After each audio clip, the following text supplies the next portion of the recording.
Hey, what is up, guys? Blunt Cuts here. This is a Watch Your Roams video. Thank you so much for tuning into my channel. I appreciate it. Please do like and subscribe if you do enjoy my content. So I am doing yet another video on Semrah, the Guild Boss 2. Good God, man. I feel like I can't go more than a day or two without finding out some new issue or bug or interaction that's not working like we expected to on this boss. So I wanted to spend some time really honing in on what is going on in Aegis mode, which seems to be the source of many of the frustrations for the player base, myself included. I did put out a video a couple of days ago showing that Constance, when Constance was meleeing the boss, that her damage was not being reduced by the hardening stacks that the boss places on himself, which reduce the magic and physical damage that Semrah takes. So I also want to acknowledge that War Guides did put out a video in which he showed that Magda's damage was being reduced by the buffs that the boss casts. So one thing, War Guides did say that Magda is unbuffed. I just want one point of clarification. Magda is always buffed. She brings a damage increase, not really relevant here, and a penetration increase, which is very relevant here because it allows her to ignore a percentage of the boss's defense and magic resist. Now, at the core of this issue, what I have found and what I'm going to show you in this video is that Semrah has very high defense. I believe he also has very high magic resist, but I did not specifically test that here, so I can't say that with certainty, but I can say without a doubt that his defense is exceptionally high, and I'm talking about somewhere between 17 and 18,000 by my estimation. I'm going to show you how I reached that conclusion.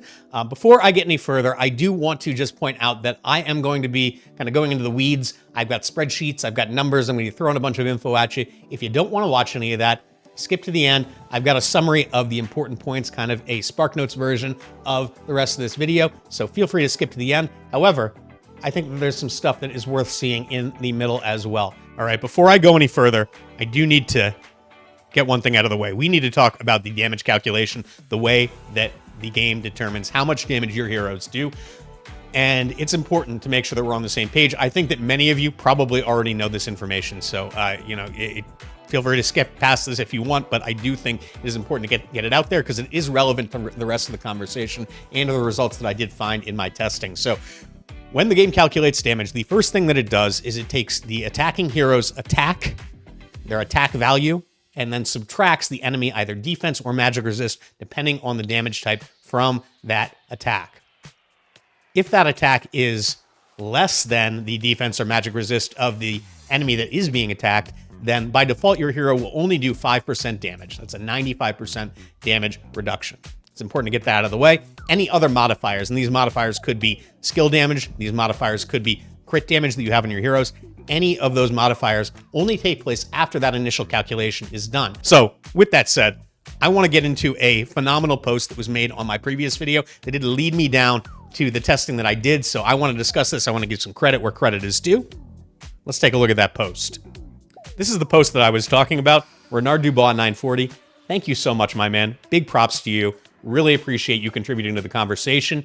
Great insight that Renard had in this post, and I would encourage everybody, particularly those that do not have a lot of familiarity with the way the damage is calculated in this game, to go and check out Renard's post in full. I am going to concentrate on the first two lines, but I am going to have a link to my previous video where this post is in the description of this video. So I would definitely go check that out. But Renard says, damage reduction is capped at 95%. Constance is already only doing 5% of her total damage, probably because her attack is lower than Semrah's defense. So I was aware that when the enemy's defense exceeded the attacking hero's attack, that would default to a 5% damage output from the hero.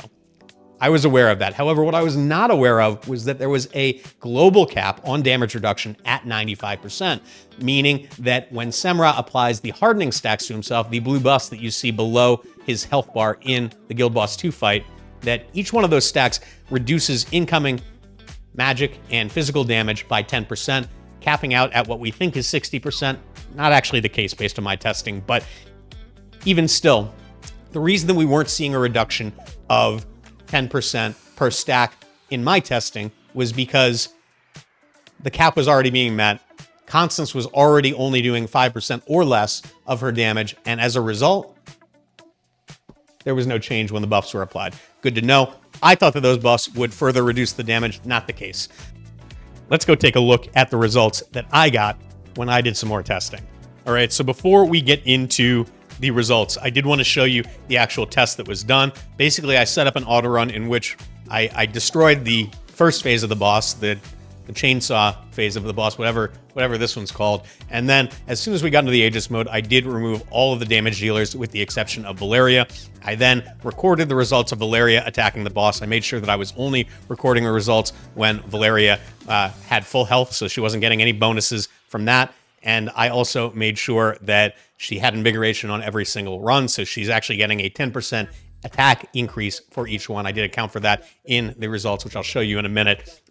Valeria, in general, is a good test candidate for this. I needed somebody with high base attack that I was going to be able to readily see their auto attacks, and she kind of fit the bill. On top of that, I needed a manual ultimate, meaning that the ultimate was not going to get popped at an inopportune time.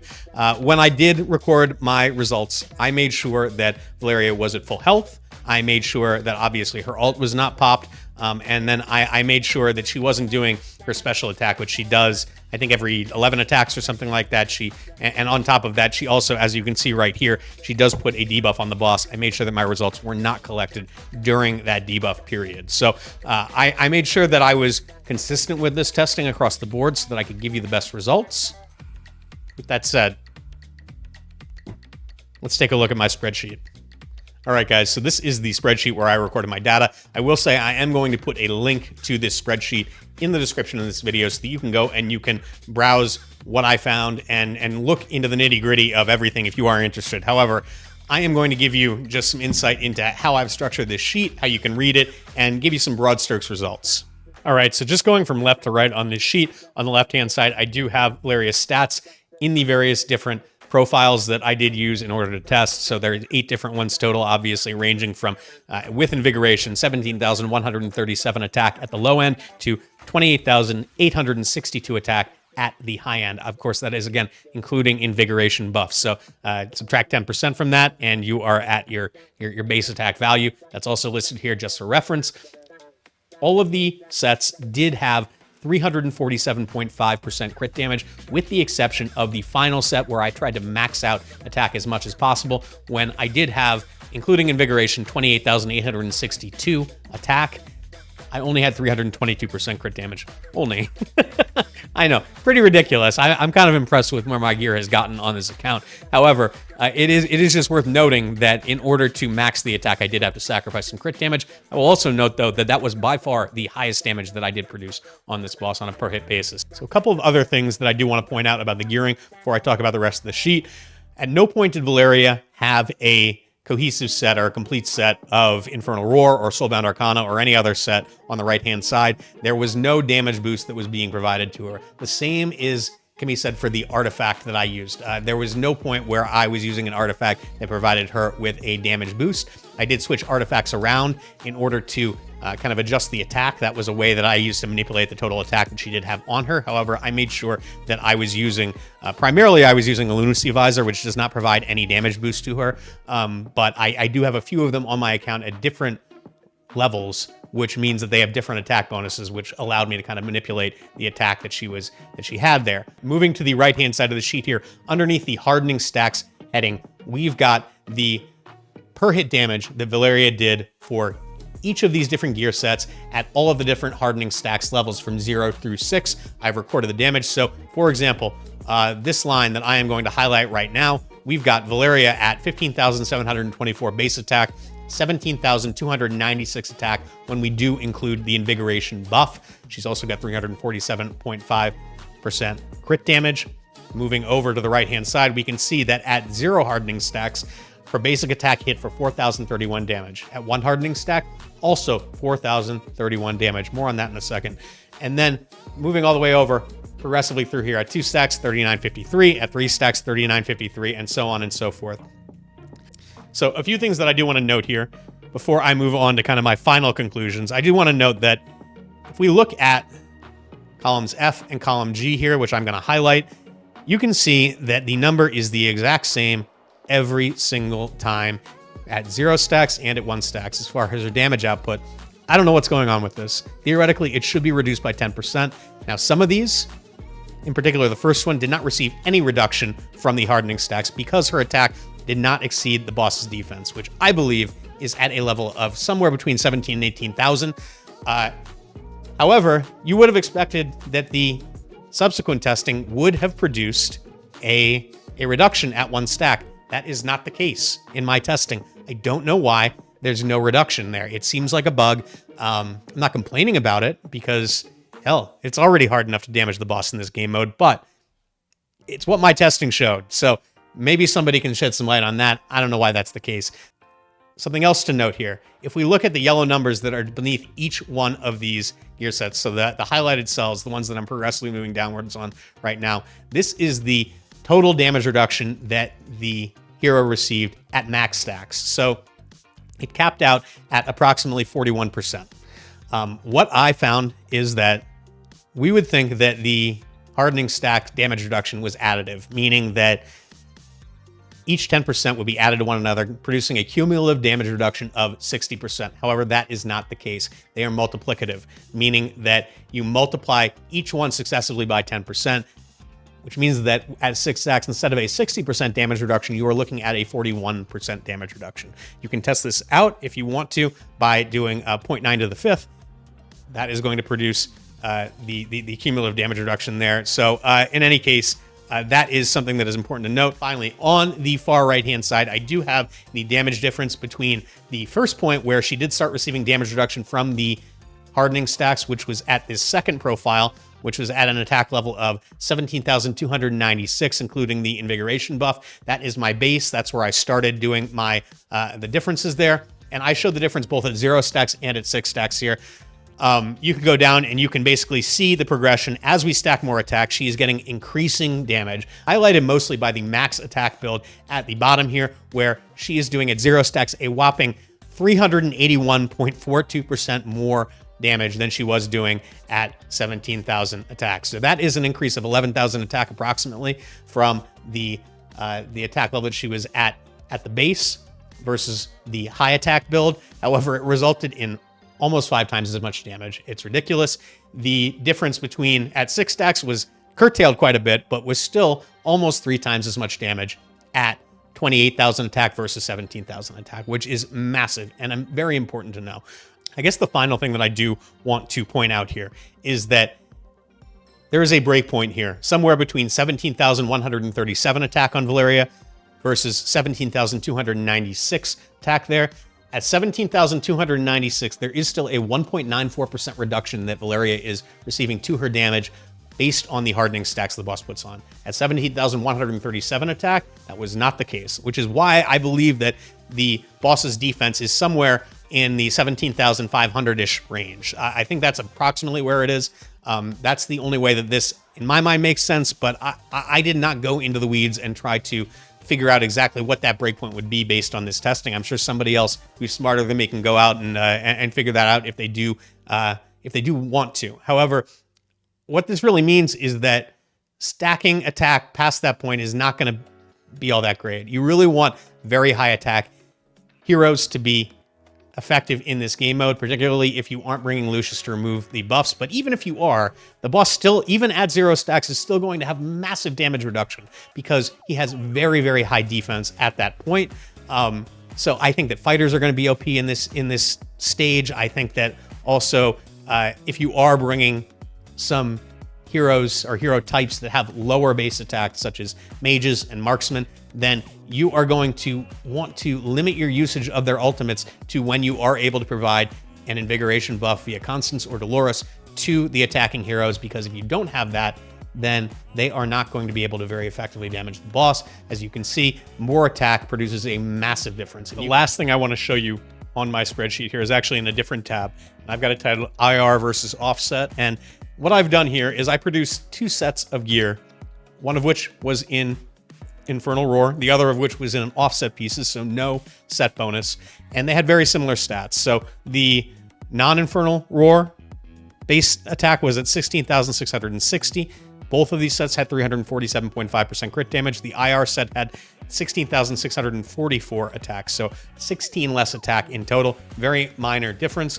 what I did here was I recorded my values as I did in the other tests, and then afterwards I multiplied the non-IR set by 1.4 to see if the values were similar to what I saw on the other set, and I did see almost exactly the same values here, very, very close to one another. So what that means is that whether you're wearing Infernal Roar or Soulbound Arcana, what really matters here is the attack, because before the game applies any kind of damage modifiers, what it's going to do first is take your hero's attack and subtract the enemy defense from that, and then that result is going to then be applied to your damage modifiers, anything, crit damage, anything like that is what is going to happen there. So all of these dynamics are going to remain consistent at these different stat levels, regardless of whether or not you're wearing Infernal Roar or Soulbound Arcana, anything like that. The attack is what matters the most here. All right, guys. So thank you for bearing with me as I tried to work through those sheets. I find it very challenging to try to break down this data, honestly. Anytime I am trying to discuss my recorded data, I think it's very hard to effectively communicate that. So hopefully I did a good job. However, I once again point out that this spreadsheet is linked in the description. You're welcome to go and view it yourself. If you do have any questions, you're more than welcome to ask in the comments. I've got 6 takeaways that I do want to just highlights of what I found in my data. I'm going to go through them real quick right now. So if you did skip to the end, these are the important parts. My first point, hardening stacks will not reduce damage output until you are around 17,250 attack. Now, that is inclusive of invigoration buffs, inspiration, any kind of skill that will increase your attack on the particular hero. I'm thinking of, like, say, Ardea, although you wouldn't use her here, obviously, but Ardea does have, during her ultimate, an attack % increase, which is important. All these things will influence how your hero is going to interact with Semrah.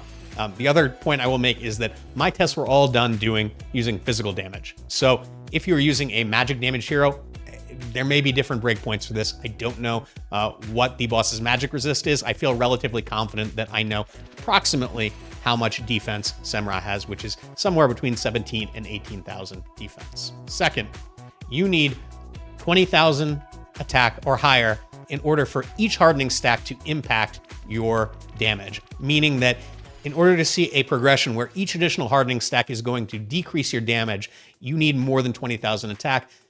If you have less than 20,000 attack, then there's going to come a point before you get to the max of 6 stacks where your damage is not going to exceed the 5% kind of cap on damage. And so at a certain point, the additional hardening stacks will not further reduce your damage. And in line with that, hardening stacks are multiplicative, not additive, meaning that at max stacks, at 6 stacks, my initial thought was we would have a 60% reduction to damage. However, that is not the case.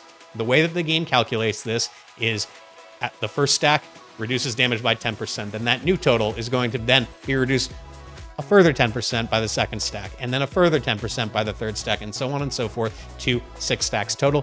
What that means is that it is not a 60% damage reduction at 6 stacks. It is a 41% damage reduction at 6 stacks. That, again, you won't see the full effect of that until you are over 20,000 attack. Another takeaway, Infernal Roar and Soulbound Arcana, while they will increase your damage, they are not going to impact the way that this hardening stack damage reduction does impact your heroes, because the damage calculation, again, is your hero's attack minus enemy defense. So that takes place before any damage modifiers are added on. So while you will do more damage if you have Soulbound Arcana or Infernal Roar on, you won't be able to avoid the mechanics that I've outlined in this video, in my testing. Hopefully that's clear. I don't know how else to verbalize it. So if it's not clear, please ask in the comments and I will do my best to address your questions. Next, a quirky thing here, but I saw, this is regardless of how much attack was on Valeria, no difference in basic attack damage going from 0 stacks to 1 hardening stack. I don't know why that is. It was true at every single attack level that I tested, so I don't know why there is no reduction there. Theoretically, there should be a 10% reduction there, particularly when you're over 20k attack, as I stated. So I'm not sure what is happening with that, but nevertheless, that is what my testing showed. That's why I'm reporting it. If you have some insight into that, please do offer it in the comments. And then finally, and probably the most important thing that I can communicate in this video, is that in this mode, stacking attack is going to be king. Now, this is more true in phase 2 than any place else. I did not do testing in phase 1 with the chainsaw or in phase 3 with the poison. I can say anecdotally that I have observed significantly higher damage output from my heroes in those modes, which leads me to believe that the boss's magic resist and defense adjusts based on the phase. So in phase 2, which is where damage is most critical, you're going to want to be stacking attack. I think that that is going to be the optimal way to approach this boss in general, as with most things in this game. However, it is particularly important in this game mode because during his Aegis mode, his defense is so high that you really do need to be stacking attack. Now, if you are bringing a marksman or mages or anything like that, any hero types that have lower base attack, then you may want to limit your ultimate usage to exclusively when you have inspiration up via Constance or Dolores, thereby increasing your hero's attacks so that they can take full advantage of their damage. So that would be my recommendation. Obviously, more testing, anybody who wants to add to this conversation would really be appreciated. So that is all I've got, guys. I hope that I was clear on all of this, but I'm sure I wasn't. So please, I encourage you, ask questions in the comments if anything that I said was unclear. I'll also point out that I do have a link to the spreadsheet with all of this data in the description of this video. And I've also got a link to my previous video, the Constance video, where I was showing that there was no reduction in damage from the hardening stacks on Constance's damage that kind of spurred this whole study on my part. So I encourage you to check both of those things out. Beyond that, let me know what you think. Anything I could have done better? Anything I could have done differently? Please do let me know, because I like doing these breakdowns and doing these deep dives on the way that these mechanics work, how the math works out in this game. It is very interesting to me, and I plan to do more in the future, but I want to refine it so that it is accessible and digestible by you, my viewers. So thank you so much for watching. I do appreciate it. Please do like and subscribe if you did enjoy my content. I'll catch you all next time.